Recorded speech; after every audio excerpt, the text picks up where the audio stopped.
Bonjour les Lévimensistes, aujourd'hui on va parler de sens. Comment trouver du sens à ce qu'on fait, comment retrouver du sens, comment rester inspiré au quotidien, et on va utiliser pour ça les Golden Circles de Simon Sinek. En fin de vidéo, je vous ferai un petit aparté sur Getting Things Done, la méthode de David Allen, et notamment sur ce qu'on appelle les horizons élevés, et voir un peu le rapport qui peut exister. Ça c'est le petit cadeau GTD. Mais pour nous autres Lévimensistes, les Golden Circles, c'est de la balle. On y va.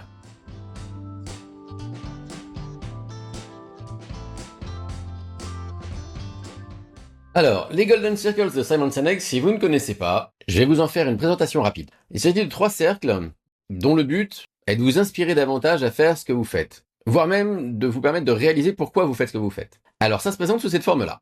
On a 3 cercles, un why, un how et un what.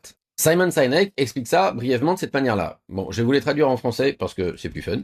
Le pourquoi, ça c'est la petite subtilité du coach et je vais y revenir, le comment et le quoi. Et en fait, Simon Sinek, il prend l'exemple d'Apple souvent, et il dit, bah voyez, Apple, par exemple, si c'était une boîte normale, il vous dirait, nous, on construit des ordinateurs, ça, c'est le quoi. Ils sont beaux, bien conçus, faciles à utiliser, c'est le comment.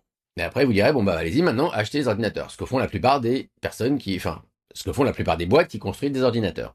Et Simon Sinek nous dit, oui mais Apple, vous voyez bien, ils communiquent différemment. Eux, ce qu'ils vous disent, c'est, dans tout ce que nous faisons, nous pensons qu'il faut défier l'immobilisme et le statu quo. Il faut penser différemment. Et ça, c'est le pourquoi. En vrai, ils nous expliquent pourquoi ils font ce qu'ils font. Ensuite, ils vont élargir. C'est pourquoi nous accordons une grande importance au design et à la facilité d'utilisation. Ça, c'était le comment. Et maintenant, on élargit au quoi. C'est ainsi que nous construisons nos ordinateurs. Vous en voulez un? Voilà, donc tout le chemin de Simon Sinek avec ses cercles d'or, c'est de nous faire réaliser qu'au cœur de chaque chose, il y a un pourquoi. Tout le monde connaît son quoi. Tout le monde sait ce qu'il fait. La plupart des gens savent comment, mais pas tout le monde. Il y a des entreprises, mais c'est souvent un problème d'ailleurs, où la plupart des gens ne connaissent même pas les objectifs de l'entreprise pour laquelle ils bossent. Ils font ce qu'ils ont à faire. Et la plupart des entreprises ne s'intéressent pas au pourquoi. Bon, ça c'était surtout vrai avant que Simon Sinek en parle, parce que maintenant, son truc est répandu tellement partout que le why, on n'entend plus que ça. Il y a même eu une grosse mode du why, donc du pourquoi les choses. Voilà, donc vous avez remarqué ma petite subtilité, pourquoi. Parce que je trouve que c'est deux choses un peu différentes. Je suis d'accord, on est dans la subtilité, mais il y a pourquoi je fais les choses, et il y a pourquoi je les fais. C'est-à-dire, quelque part, quelle est la finalité derrière. Et vous voyez que c'est pas tout à fait pareil. Mais les deux sont pertinents. Pourquoi je vous parle de ça maintenant?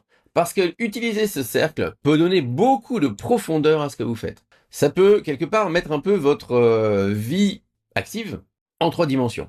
Redonner beaucoup de sens à ce que vous faites, et ça peut vous permettre aussi de mieux prioriser les choses. Parce que si on regarde bien maintenant qu'on applique un peu ça à Levi Mensa et au concept qu'on a vu, notamment avec le tour d'horizon. J'ai remis les petites couleurs Levi Mensa, c'est un petit côté cible en plus, c'est sympathique. Le pourquoi, donc ça va être pourquoi on fait les choses, c'est-à-dire en fait, quelle est la raison d'exister de cette chose, quelle que soit la chose. Ça peut être une idée que j'ai, ça peut être un projet, ça peut être moi-même en tant que personne. Et la raison d'exister, ou la raison d'être, moi je vous invite vraiment à simplifier au maximum. J'ai cherché des tas de trucs. J'ai fait des ikigai, j'ai fait plein de workshops pour essayer de trouver ma raison d'être, etc. Et à un moment, je me suis dit, mais attends, mais arrête 2 secondes. Simple, quoi. Qu'est-ce qui t'éclate? Qu'est-ce qui te fait te sentir, toi? À quel moment tu te dis, waouh, ouais, bien. Et ben moi, personnellement, c'est quand j'arrive à rendre service sans me perdre dans le service que je rends. Je continue mon chemin de route et en même temps, j'accompagne d'autres personnes au moment où on se croise sur notre chemin de route. Et finalement, je me suis dit, mais en fait, c'est ça. J'ai envie d'être un bon compagnon de route. Vous voyez, c'est simple. Je vais pas chercher midi à 14h. J'ai pas envie de changer le monde ou quoi que ce soit, de révolutionner. J'ai juste envie d'être un bon compagnon de route. Et ce que j'adore avec ça, c'est que ça fonctionne pour tout le monde. Ça fonctionne pour ma femme, ça fonctionne pour mes enfants, ça fonctionne pour mes clients, ça fonctionne pour mes amis, ça fonctionne pour les prospects, ça fonctionne même pour moi-même. J'ai trouvé ça top. Je me suis dit, ok, ça, vous voyez, c'est simple. Mais je suis parti de cette question-là. Qu'est-ce qui m'éclate? À quel moment je me sens moi? À quel moment je me sens bien dans ma vie? C'est quand il s'est passé ça. Quand j'ai réussi à accompagner quelqu'un et que je me suis accompagné moi-même sur la route aussi. Donc ça, vous voyez, c'est le pourquoi. Mon pourquoi, si j'ai envie. Mais je pourrais avoir aussi le pourquoi de mon entreprise.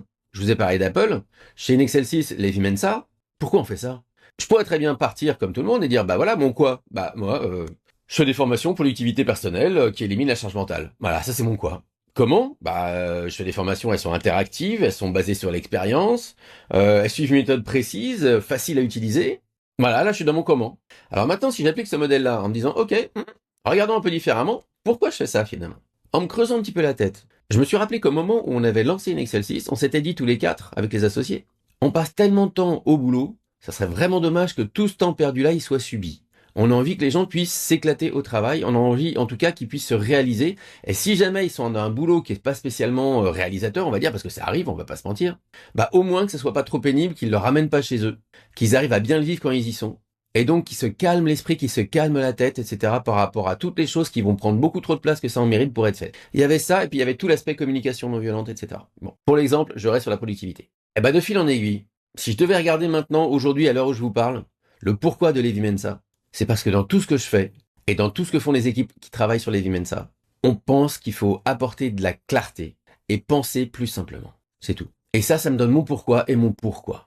Du coup, si je descends ensuite au niveau du comment, bah notre façon d'apporter de la clarté, c'est de simplifier les concepts, rendre les choses plus simples, pour que ce soit plus facile à mettre en place et que ça tienne la route. Ça, c'est le comment. Ensuite, si je vais dans le quoi, bah c'est comme ça qu'on conçoit nos formations à la productivité sans charge mentale. Vous voulez vous former ? Vous voyez, donc c'est comme ça qu'on peut arriver à donner de la profondeur. Donc là, j'ai été au niveau de l'entreprise, je peux le faire pour plein de choses, je peux le faire pour moi-même, encore une fois, je peux le faire pour des projets. Donc si je veux mes petites icônes, le pourquoi, donc c'est la raison d'exister, la raison d'être, pourquoi ce truc-là existe, pourquoi ça sert à quoi finalement, quoi. Quelle est la vision de ce truc-là dans l'idéal, d'accord, à quoi ça ressemble dans l'idéal, cette chose-là, quand c'est actif, comment c'est vécu, comment ça vit. Le comment, c'est qu'est-ce que j'ai besoin d'atteindre pour y arriver, et quels sont les rôles qu'il faut que je me donne pour me rappeler au quotidien qu'il va falloir que j'arrive à ça. Parce qu'on sait très bien que c'est très facile pour le quotidien de nous dévier de direction à long terme par tout un tas de séries d'emails qui vont nous jeter à la figure. Donc un bon moyen de rester sur des objectifs à long terme qui vont me permettre d'atteindre cette vision que j'ai, c'est de me créer des rôles qui vont servir de centre d'intérêt pour que mon attention se porte d'elle-même sur les sujets qui m'intéressent. Et ensuite, tous les résultats que j'ai à atteindre, tous mes résultats souhaités, toutes mes prochaines actions, bah ça, c'est du quoi. Et évidemment, encore une fois, je ne suis pas obligé de toujours relier chacune de mes actions à une espèce de vision d'une vie idéale. Mais dans les faits, si vous vous rappelez que comme chaque action existe parce qu'on a un rôle qui y correspond, le rôle, souvent, il correspond lui-même, à son tour, à une vision qu'on a. Voilà, donc ça, c'était pour le côté Golden Circles et Levi Mensa. Maintenant, le petit parallèle que je voulais faire avec Getting Things Done. Donc voilà sur ce petit schéma, la méthode GTD. Tout le monde connaît la partie contrôle, je vais pas m'étendre là-dessus. C'est celle que vous allez trouver si vous tapez méthode GTD, vous allez tomber What 1000 blogs qui vont vous expliquer dans tous les sens la partie contrôle. Très peu, voire quasiment aucun, va vous expliquer la partie perspective et pourtant c'est fondamental dans la méthode GTD. Et d'ailleurs on peut regretter que maintenant cette offre ne soit même plus disponible en formation. Qu'est-ce que c'est que cette partie perspective ? En fait, la partie perspective, elle a été créée par David Allen, parce que tout le monde lui posait la question, mais comment on priorise les choses ? Et il s'est aperçu à l'époque que le seul système de priorisation, c'était la méthode ABC. Vous voyez, priorité A, priorité B, priorité C, et éventuellement un peu de matrice d'Eisenhower, ça allait pas plus loin que ça. Et il s'est dit, mais les vies sont plus complexes que ça. Et le problème, c'est que des fois, on va réfléchir à différents étages. Et cette idée d'étage lui a donné l'idée de superposer les choses et en gros de parler d'horizon. Donc, ce qu'on appelle les horizons élevés dans la méthode, c'est simplement pour répondre à la question des priorités. La priorité des priorités, évidemment, c'est de rester en vie. Maintenant, comme mon intégrité physique, morale n'est pas en jeu, psychique non plus, bah ma priorité, c'est d'exprimer qui je suis. En gros, d'agir suivant ma raison d'être et mes valeurs. Donc ça devrait être ma priorité des priorités, vous voyez, tout là-haut. Tout ce que je fais devrait être suivant ma raison d'être et mes valeurs. Simplement, parfois, c'est un peu compliqué de savoir à quel email il faut répondre par la raison d'être et les valeurs. Donc on va descendre un peu plus dans le concret, on va se dire, ok, cette raison d'être et ces valeurs, si je les vis, ça donne quoi ? Quelle est ma vision d'une vie idéale ? Et donc là, je vais avoir la vision. Le truc, ce qui se passe, c'est que quand je crée une vision, je crée une différence entre là où j'ai envie d'être et puis là où je suis. Et donc fatalement, je vais me poser la question de comment je fais pour là où je suis, rejoindre là où j'ai envie d'être. Et je vais me donner des objectifs. Je vais me dire d'ici 2-3 ans, voire 3-5 ans, j'ai envie d'arriver là-bas, donc qu'est-ce qu'il faut que je fasse ? Quel est le résultat intermédiaire que j'ai besoin d'atteindre, ou quel est l'objectif que j'ai besoin d'atteindre d'ici 3 ans pour arriver à mon idéal ? Et à partir du moment où j'ai cet objectif-là, je me suis créé un centre d'intérêt autour de cet objectif-là, et donc une responsabilité dans la méthode GTD, de faire attention à tout un tas de choses qui sont relatives à cet objectif-là. J'ai décidé d'avoir intégré la communication non violente dans ma vie d'ici 3 ans, bah tout ce qui est communication non violente devient un centre d'intérêt, une zone de responsabilité, qui va à son tour nourrir des projets.